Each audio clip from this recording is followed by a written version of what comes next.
I know I've already done this game, but that was a while ago and also the PlayStation 1 version, so let's talk about the PC version and how it holds up in retrospect.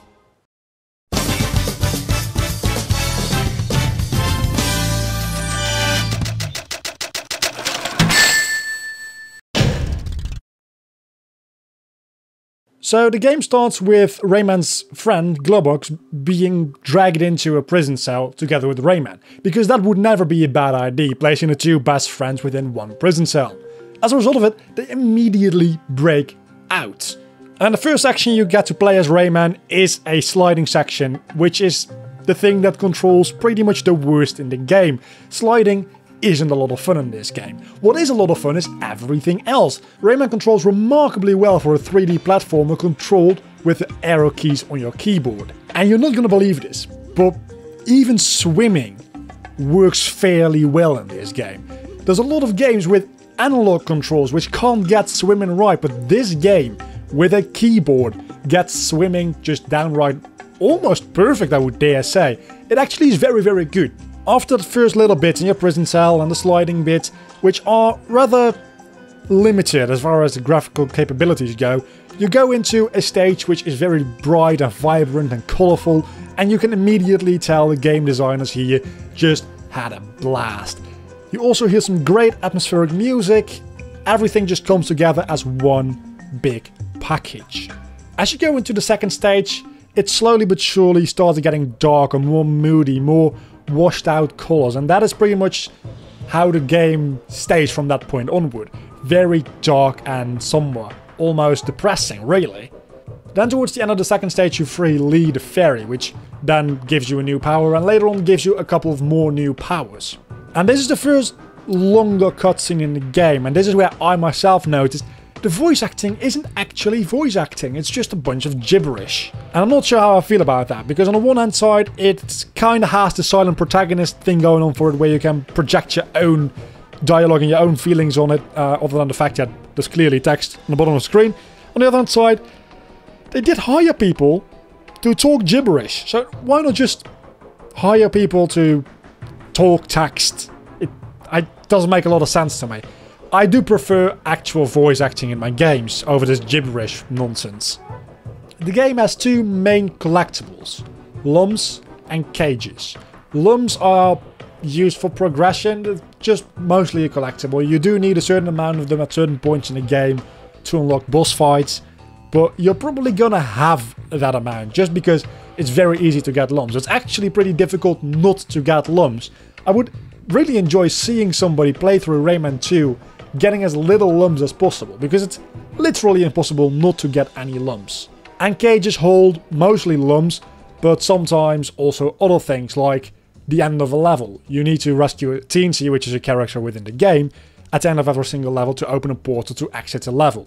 When you break 10 cages, you actually get a little bit of extra health, meaning that even if you don't go after cages, by just completing levels, you will get a little bit of extra health. Again, it's impossible not to get extra health as the game goes on.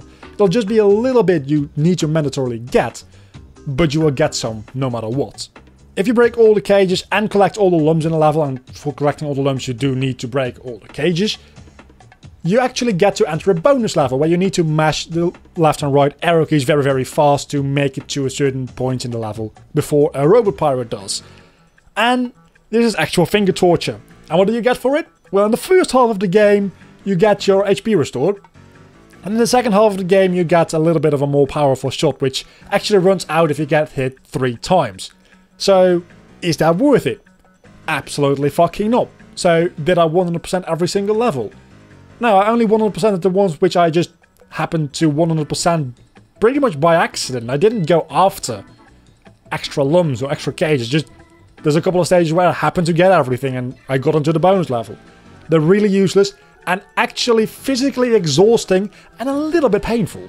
About halfway through the game you actually need to backtrack a little bit. You run into Clark, which turns out he's sick because he ate some robot parts, I think. It's just never really explained why he's not feeling well. You need to go back to the third level in the game where there's an entrance to yet another side level, the Cave of Bad Dreams. And the Cave of Bad Dreams is probably my favourite stage out of the entire game. It's pretty much the highlight of the dark and moody and scary feeling this game can give you at times. Then when you complete the Cave of Bad Dreams, you can go back to Clark and give him the potion, and then he's all healed up, and he'll help you through the rest of that very stage.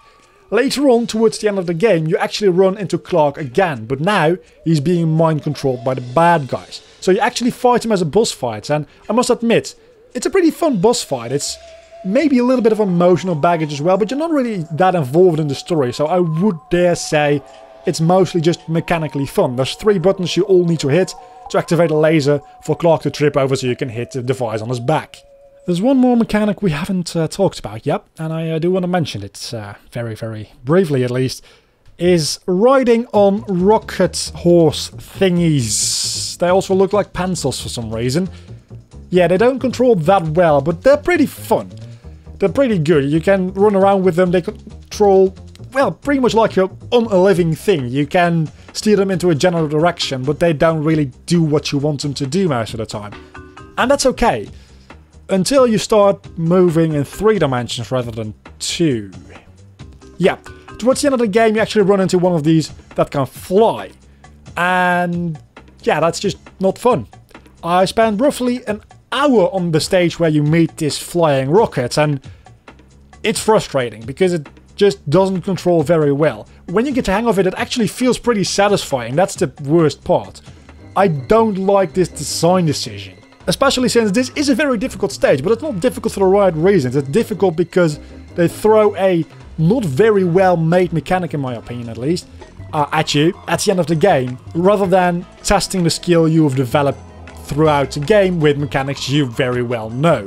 And as if that's not bad enough, then going into the final boss fight, most of that boss fight is actually based on you moving with this moving flying rocket as well. So the last level and the final boss both are based on a mechanic that's nowhere near present in the rest of the game. While in my opinion, a final level and especially a final boss should be a test of the mechanics of the game you've learned so far, not something new that just got thrown in your face. Don't get me wrong, Rayman 2 is a great game and was Rayman's first 3D game, and most of the time when something goes into 3D for the first time, it doesn't end up that well. And Rayman 2 actually ended up being one of the classics of all time as far as classic 3D platformers go. So it's a very good game, not only for its time, just in general. It holds up very, very well in retrospect. But this is one design thing I just can't overlook. It just annoys the crap out of me. Other than that, I would say pick this game up on GOG.com because it is absolutely amazing. It's way better than the PlayStation version. And there's also the PlayStation 2 version. But I won't talk about that in this video. Maybe in like a year or 2 years, I'll redo Rayman 2 again, and then it'll be Rayman Revolution, because the PlayStation 2 version, in my opinion, is the best and the definitive version of this game. Thanks so much for watching this in retrospect on Rayman 2, The Great Escape. Until the next time, do not forget to leave a like and subscribe to my channel if you have enjoyed this video, which hopefully you have. If you want to see more, there's 2 video thumbnails on screen right now which you can click if you're interested. I'll see you all later. Bye.